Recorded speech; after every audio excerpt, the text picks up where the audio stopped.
Can you imagine an entire collection of dice towers? We have a wolf, we have a snake, and also a group of wizards protecting a tower. If you want to see all of this 3D printed, let's see how I sliced it. Alright guys, we are at the Prusa Slicer and I want to show you all these models. If you want to check it, the link is on the description, so you can check all of them at the STL Flix platform.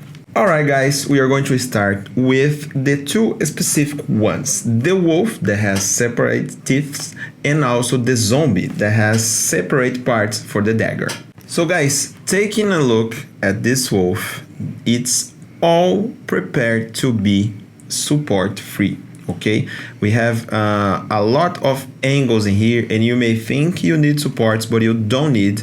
And especially because we separate the upper part of the mouth in here, the upper teeth in here to be printed separate. Okay, we are going to look, after I explain the specific ones, all the settings that I recommend to dice towers to look pretty and also to have a good result in the breeding regions in the ones that we have. So for this one, we don't need supports and nothing special. We are going to print this first, and then you are going to print the upper part, okay? And you can glue them together. And this one, the zombie, you can print with all the parts in here together if you're going to do them in the same filament.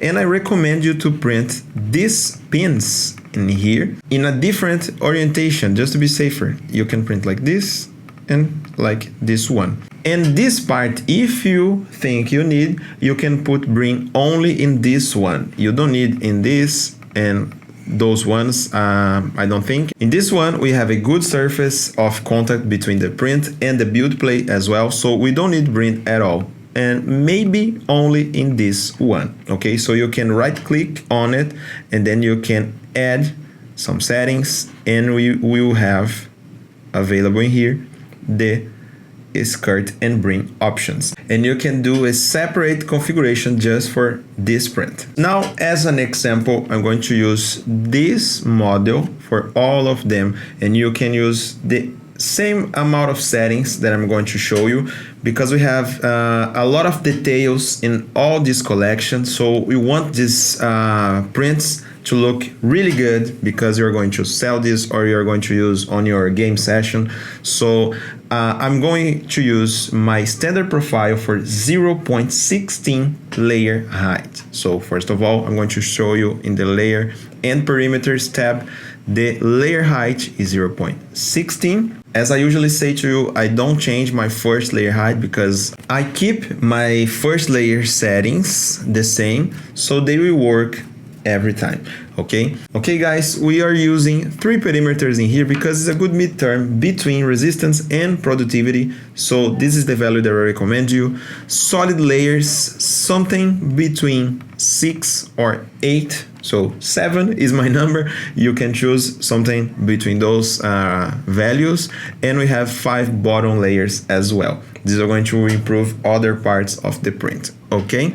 And the infill, I'm going to use 5%, and the gyroid pattern, we don't need to bring in most of those prints. We have huge areas of contact between the prints and the build plate, so I will keep just the skirt, not using brim in this one. We don't need support in all of the models. I chose this example in here because we have this flat face and you may think you need support. So I recommend you to enable this option in the print settings, layers and perimeters, which is detecting breeding perimeters. If you enable this option, it's the same as you're telling for the software that you want to keep the settings of breedings in the perimeters that are similar to it. Okay, so in the speed session, in the tab that are the speed options, we are going to reduce the breed speed. I recommend you something like 30 millimeters per second or 40. If you are printing in a bamboo or K1, some faster printers that has a lot of cooling, you can keep 60 millimeters per second because the other ones are going to be a lot higher. Okay, so 60 will be okay. I'm considering here an Ender 3 V3 SE. So we are going to use in here just 30 millimeters per second, 0.5% of the usual speed in the other features. So now just take a look. After we enable this, and now we can slice it. Okay guys, I'm going to change the feature type to the speed view. Let's just take a look. And now I'm going down until the part that we may need support, but we don't, in here.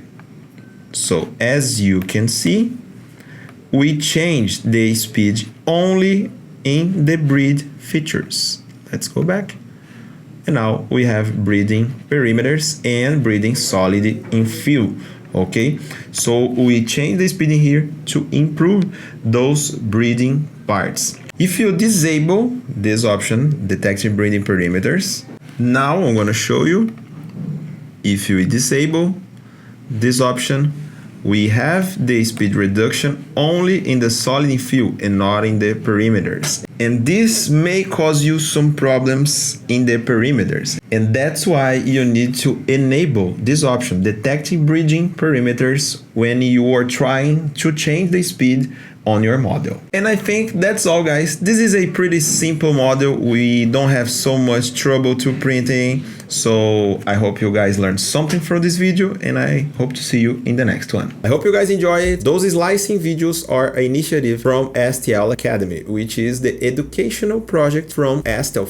So if you guys want to learn more about 3D printing, you could check our description and look at STL Academy courses. And don't forget, see you guys at the next slicing.